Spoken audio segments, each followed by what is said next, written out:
तो राम राम करने से जीत पक्की, ये हम नहीं कह रहे, प्रदेश के ऊर्जा मंत्री कह रहे हैं। दरअसल ऊर्जा मंत्री हीरालाल नागर का एक वीडियो सोशल मीडिया पर वायरल हो रहा है। इसमें वो ये कहते हुए नजर आ रहे हैं कि ये गलतफहमी है कि कोई विकास करवाकर चुनाव जीत सकता है। चुनाव जीतने के लिए गांव में जाओ, लोगों से राम राम करते रहो, 100% जीतोगे। ये जीत का फॉर्मूला प्रदेश के ऊर्जा मंत्री हीरालाल नागर का है। ऊर्जा मंत्री ने यह बयान 7 दिसंबर को कोटा के सिमलिया में कार्यकर्ताओं को संबोधित करते हुए दिया था।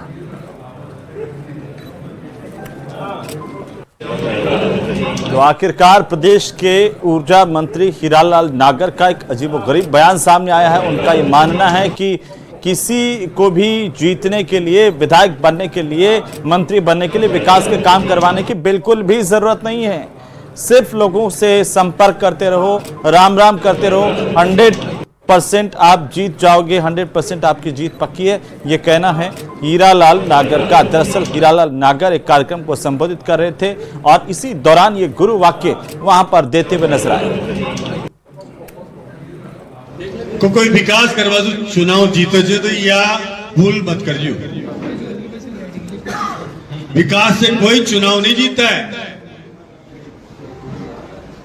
ये बहुत गलतफहमी है कि हमने विकास कर दिया और वो गांव में जाइए मत, पक्की छे कहता चुनाव आ रहा। और आप विकास मत करो, लेकिन गांव में सतत संपर्क करते रहो, वहां से मिलता रहो, जुलता रहो, आ रही जे बीमारी जे बातचीत करता रहो, हाय राम राम करता रहो, भैया 100% जीतेगा। इसलिए चुनाव में जो ये अप्रगत नहीं हो न हो तो इससे ही हो जाओगे। कोई विकास करवा दो, चुनाव जीतो जो तो या भूल मत करियो। विकास से कोई चुनाव नहीं जीता है, ये बहुत गलतफहमी है कि हमने विकास कर दिया और वो गांव में जाइए मत, पक्की छे कहता चुनाव आ रहा। और आप विकास मत करो, लेकिन गांव में सतत संपर्क करते रहो, वहां से मिलता रहो, जुलता रहो, आ रही जे बीमारी जे बातचीत करता रहो, हाय राम राम करता रहो, भैया 100% जीतेगा। इसलिए चुनाव में जो ये अप्रगत नहीं हो न हो तो इससे ही हो जाओगे।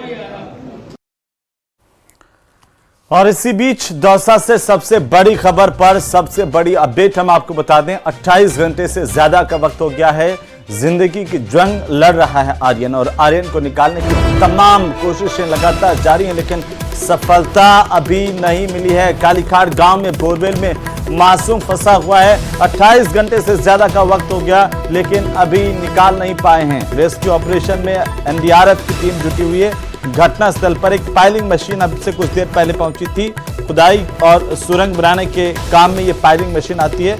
जब ये आई तो वहां पर लोकल टोल प्लाजा भी क्षतिग्रस्त हुआ है, लेकिन बहरहाल ये वहां पर पहुंच चुकी है और उम्मीद की जा रही है कि ये जल्द ही सुरंग बना देगी, खुदाई कर देगी, क्योंकि इसकी उम्मीद की जा रही थी कि अब जो है पैरेलल एक सुरंग बना करके आर्यन तक पहुंचा जा सकेगा। हालांकि देसी जुगाड़ भी लगातार काम में लिए जा रहे हैं, उनके जरिए भी कोशिशें लगातार जारी हैं। तो हर एक तरफ से प्रयास हो रहे हैं आर्यन को बचाने के, उसे सकुशल इस बोरवेल से बाहर निकालने के लिए। एक तरफ देसी टेक्निक है, देसी जुगाड़ है, उनका इस्तेमाल हो रहा है, दूसरी तरफ टेक्नोलॉजी के जरिए, यानी कि आप यूं कहें कि पाइप के भीतर भी ऐसी मशीनें डाली जा रही हैं ताकि बाहर निकाला जा सके, और अगर उससे भी बाहर ना निकले तो पैरेलल एक सुरंग बनाने की बात भी सामने आ रही है। हमारे सहयोगी आशीष मौके पर मौजूद हैं। आशीष, क्या अपडेट है? आशीष, आप मुझे सुन? जी आशीष का संपर्क टूट रहा है, कोशिश करेंगे कि और उनकी आवाज साफ आए। जी आशीष, आप सुन पा रहे हैं? क्या अपडेट है इस वक्त दौसा से? बिल्कुल बिल्कुल आर्यन को जो रेस्क्यू ऑपरेशन है वो लगातार तेज किया जा रहा है। एनडीआरएफ की टीम लगातार यहाँ पर कालीखाड़ गांव में जो रेस्क्यू ऑपरेशन है वो तेज कर रही है। आप तस्वीरों में देख सकते हो कि जो पहले एक उपकरण नीचे बोरवेल में भेजे गए थे, जिनमें जो बच्चा था आर्यन, उसके हाथ में हुक को लगाया गया था, और अब दूसरे उपकरण भेजे गए हैं। एक रिंग नुमा उपकरण भेजा गया है जिसके माध्यम से उस जो बच्चा है आर्यन, उसको कैप्चर करने की कोशिश की जा रही है, उसको फंसाने की कोशिश की जा रही है। उसके बाद में जैसे ही वो रिंग में फंस जाएगा तब उसको बच्चे को बाहर निकालने की प्रक्रिया की जाएगी। इस सीसीटीवी कैमरे के जरिए पूरी गतिविधि पर नजर रखी जा रही है ताकि जो बच्चा है वो पूरी तरह सुरक्षित तरीके से उसे बाहर निकालने की कोशिश की जा सके। ये एक तरीका है। दूसरा जो बगल में यहाँ पर एक गड्ढा खोदा जा रहा है, हालांकि इस गड्ढे वाली प्रक्रिया में काफी लंबा समय लगेगा। लेकिन तीसरी तस्वीर ये खुद जिला कलेक्टर देवेंद्र कुमार यहाँ पर चर्चा कर रहे हैं। एक नई मशीन यहाँ पर आई है जिसका पाइलिंग मशीन नाम है, और ये आपदा मंत्री किरोड़ीलाल मीणा की पहल पर यह मशीन को भेजा गया है। काफी बड़ी मशीन है और बताया जाता है कि ये खुदाई करने में और सुरंग बनाने में काफी अहम साबित होती है। काफी कम सुरंग बनाते हैं, ऐसी जानकारी सामने आ रही है। ऐसे में जब ये मशीन यहाँ पर कार्य करना शुरू करेगी तब पता चलेगा कि उसको किस प्रकार से उसको यहाँ पर लगाया जाएगा और वो कैसे काम करेगी। ऐसे में अब तीसरे विकल्प पर चर्चा की जा रही है। तीसरे विकल्प को इम्प्लीमेंट करने के लिए यहाँ पर मशीन आ चुकी, काफी बड़ी मशीन थी। ऐसे में ग्रामीण क्षेत्र के जो छोटे छोटे रास्ते हैं उन रास्तों पर होकर आई है, तो काफी समय भी लग गया और काफी जगह पर उनको जो तोड़ने की कोशिश भी की गई। जो चबूतरे होते हैं, गांव के छोटे रास्ते हैं, उनको तोड़कर ये जो फाइलिंग मशीन है वो यहाँ पर पहुंची है। और लगातार अब जो एनडीआरएफ के जो कमांडेंट है योगेश कुमार मीणा, उनसे पूरी जानकारी ली जा रही है कि क्या ये फाइलिंग मशीन का यूज इस पूरे रेस्क्यू ऑपरेशन में सफल होगा या नहीं होगा।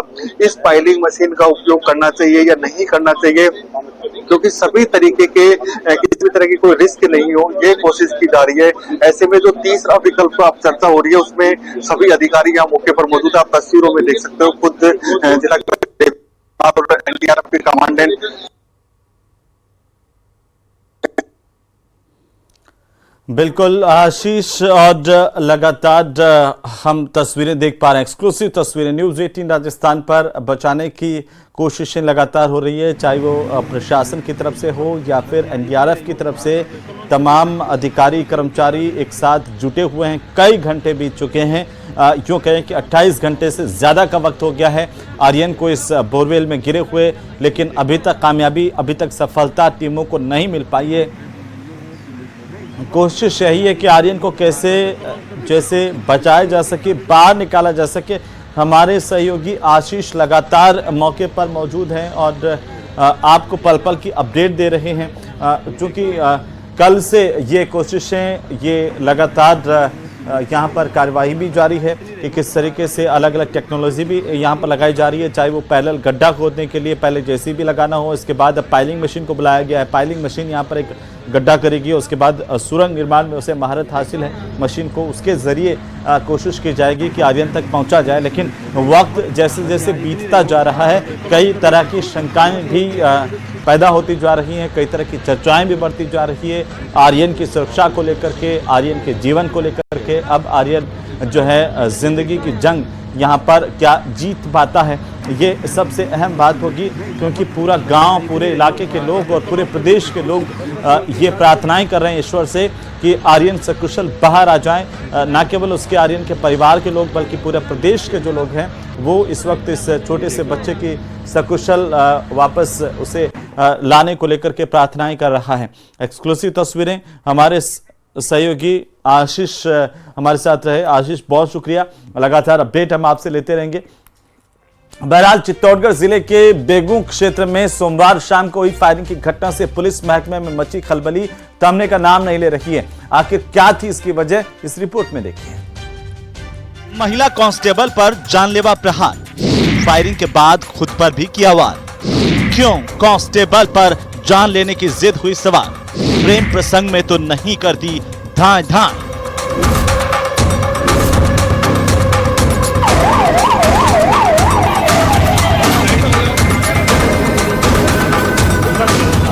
एम्बुलेंस का दरवाजा खुला और जिंदगी बचाने की जंग शुरू हो गई।